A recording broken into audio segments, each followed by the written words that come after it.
ಕಾಂಟ್ರವರ್ಸಿಯನ್ನು D K Shivakumar ಅವರು ಹುಟ್ಟುಹಾಕಿದ್ದಾರೆ. 4 ದಿನದ ಹಿಂದೆ ಬಾನು ಮುಸ್ತಾಕ್ ಅವರನ್ನು ಚಾಮುಂಡೇಶ್ವರಿಯ ನವರಾತ್ರಿಯ ಉದ್ಘಾಟನೆಗೆ ಯಾಕೆ ಕರೆದಿದ್ದೀರಿ? ಕನ್ನಡ ನಾಡಿನಲ್ಲಿ ಬೇರೆ ಸಾಹಿತಿಗಳು ನಿಮಗೆ ಸಿಕ್ಕಲಿಲ್ವಾ? ಬೇರೆ ಜನ ನಿಮಗೆ ಸಿಕ್ಕಿಲ್ವಾ? ಯಾರಿಗೆ ತಾಯಿ ಭುವನೇಶ್ವರಿ ಬಗ್ಗೆ ನಂಬಿಕೆ ಇಲ್ಲ, ಕನ್ನಡವನ್ನು ಮತ್ತು ಭುವನೇಶ್ವರಿಯನ್ನು ಬೇರೆ ಬೇರೆ ಮಾಡಬೇಕು ಅನ್ನುವಂಥ ಯೋಚನೆ ಇದೆ ಅಂತ ಭಾಷಣ ಮಾಡಿದ್ದಾರೆ. ತಾಯಿ ಭುವನೇಶ್ವರಿಯನ್ನು ಒಪ್ಪದವರು ಚಾಮುಂಡೇಶ್ವರಿಯವರು ಒಪ್ತಾರ ಅನ್ನುವಂಥ ಪ್ರಶ್ನೆಯನ್ನು ನಾನು ಕೇಳಿದ್ದೆ. ಇದಕ್ಕೆ ಬೇರೆ ಬೇರೆ ರಿಯಾಕ್ಷನ್ಗಳು ಕೂಡ ಬಂದವು. ಮಹದೇವಯ್ಯ ಯಾರು ಎಚ್ ಸಿ ಮಹದೇವ ಅವರು ನಮ್ಮ ಉಸ್ತುವಾರಿ ಸಚಿವರಿದ್ದಾರೆ, ಅವರು ಹೇಳಿದರು ಚಾಮುಂಡಿಯ ಹಬ್ಬ, ನವರಾತ್ರಿ ಹಬ್ಬ ಅದು ಧಾರ್ಮಿಕ ಕಾರ್ಯಕ್ರಮ ಅಲ್ಲ, ಅದು ಸಾಂಸ್ಕೃತಿಕ ಕಾರ್ಯಕ್ರಮ, ಅದಕ್ಕಾಗಿ ನಾವು ಕರೆದಿದ್ದೀವಿ. ನಾನು ಕಾಂಗ್ರೆಸ್ ಸರ್ಕಾರಕ್ಕೆ ಕೇಳೋಕ್ಕೆ ಇಚ್ಛೆ ಪಡ್ತೀನಿ, ನವರಾತ್ರಿ ಸಾಂಸ್ಕೃತಿಕ ಹಬ್ಬ ಯಾವಾಗಾಯಿತು? ನವರಾತ್ರಿ ಅಂತ ಕರೆಯೋದೇ ದುರ್ಗೆಯ ನವ ಅವತಾರಗಳಿಗೆ, ಅದನ್ನು ಪೂಜೆ ಮಾಡ್ತಾರೆ. ಚಾಮುಂಡಿ ಬೆಟ್ಟದಲ್ಲಿ ಕೂಡ ಮೊದಲ ದಿನದಿಂದ ಹಿಡಿದು ಶೈಲಪುತ್ರಿಯಿಂದ ಹಿಡಿದು ಕೊನೆ ತನಕ ವಿಜಯದಶಮಿ ತನಕ ತಾಯಿ ಚಾಮುಂಡಿಯನ್ನು ಬೇರೆ ಬೇರೆ ರೂಪದಲ್ಲಿ ಅಲಂಕಾರ ಮಾಡ್ತಾರೆ ಮತ್ತು ಪೂಜೆ ಮಾಡ್ತಾರೆ. ಮೈಸೂರಿನಲ್ಲಿ ಮಹಾರಾಜರು ಈ ಹಬ್ಬಕ್ಕೆ ಒಂದು ಹೊಸ ಮೆರುಗನ್ನು ಕೊಟ್ಟಿದ್ದರು.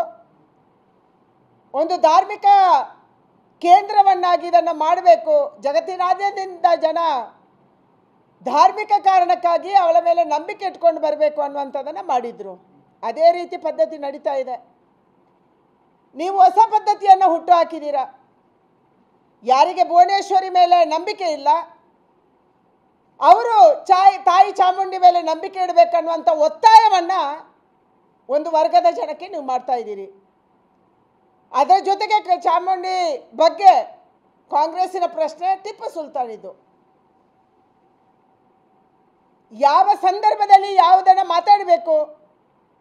ಇವತ್ತು ಕಾಂಗ್ರೆಸ್ಸಿನ ನಾಯಕರು ತಮ್ಮ ಮಾತಿನ ಶೈಲಿಯನ್ನು ನೋಡಿದರೆ ಅವರು ಹಿಂದೂಗಳ ಹಬ್ಬಕ್ಕೆ ಅಪಮಾನ ಮಾಡ್ತಾ ಇದ್ದಾರೆ. ಡಿ ಕೆ ಶಿವಕುಮಾರ್ ಅವರು ಒಂದು ಮಾತು ಹೇಳಿದರು ನಿನ್ನೆ, ಚಾಮುಂಡಿ ಬೆಟ್ಟ ಹಿಂದೂಗಳ ಆಸ್ತಿ ಅಲ್ಲ. ಮತ್ತೆ ಯಾರ ಆಸ್ತಿಯಪ್ಪ? ನಾನು ಡಿ ಕೆ ಶಿವಕುಮಾರ್ಗೆ ಅವರಿಗೆ ಕೇಳಕ್ಕೆ ಇಚ್ಛೆ ಪಡ್ತೀನಿ, ಚಾಮುಂಡಿ ಬೆಟ್ಟ ಯಾರ ಆಸ್ತಿ? ಟಿಪ್ಪು ಆಡಳಿತ ಮಾಡಿದ ಅಂತ ಹೇಳಿ ವಕ್ಫ್ ಆಸ್ತಿ ಅಂತ ನೀವು ಘೋಷಣೆ ಮಾಡಕ್ಕೆ ಹೊರಟಿದ್ದೀರಾ? ಕರ್ನಾಟಕ ರಾಜ್ಯದಲ್ಲಿ ರೈತರ ಭೂಮಿಯನ್ನು ವಕ್ಫ್ಗೆ ಕೊಟ್ಟಾಯಿತು, ನೀವು ಪಾಣಿಯಲ್ಲಿ ಬಂದು ಆಯಿತು. ಇವತ್ತು ನಮ್ಮ ರೈತರು ಸಂಕಷ್ಟ ಪಡ್ತಾ ಇದ್ದಾರೆ. ಹಲವಾರು ಮಠ ಮಂದಿರಗಳು ಇವತ್ತು ಸಂಕಷ್ಟದಲ್ಲಿದ್ದಾವೆ. ಪಾಣಿಯಲ್ಲಿ ವಕ್ಫ್ ಅನ್ನುವಂಥ ವಿಚಾರ ನಮೂದಾಗಿದೆ.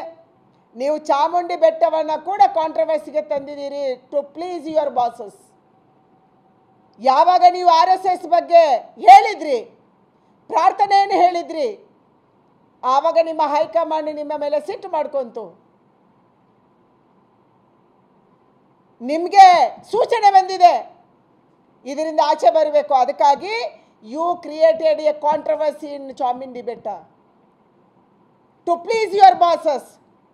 ಯು ಕ್ರಿಯೇಟೆಡ್ ಕಾಂಟ್ರವರ್ಸಿ ಅಂದರೆ RSSನ ಬಗ್ಗೆ ಹೇಳಿರೋದು ಮರ್ತೋಗ್ಬೇಕು, ಹೊಸ ವಿವಾದವನ್ನು ಹುಟ್ಟಾಕಬೇಕು. ಇದು ಕಾಂಗ್ರೆಸ್ಸಿನ ಮಾನಸಿಕತೆ.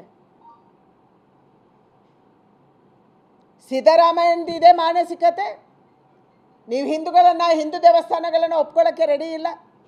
ಅದೇ ಮಾನಸಿಕತೆಯೇ, ಅದೇ ಪ್ಲೀಸಿಂಗ್ ನೇಚರ್ಗೆ ಇವತ್ತು ಡಿ ಕೆ ಶಿವಕುಮಾರ್ ಹೋಗ್ತಾ ಇದ್ದಾರೆ.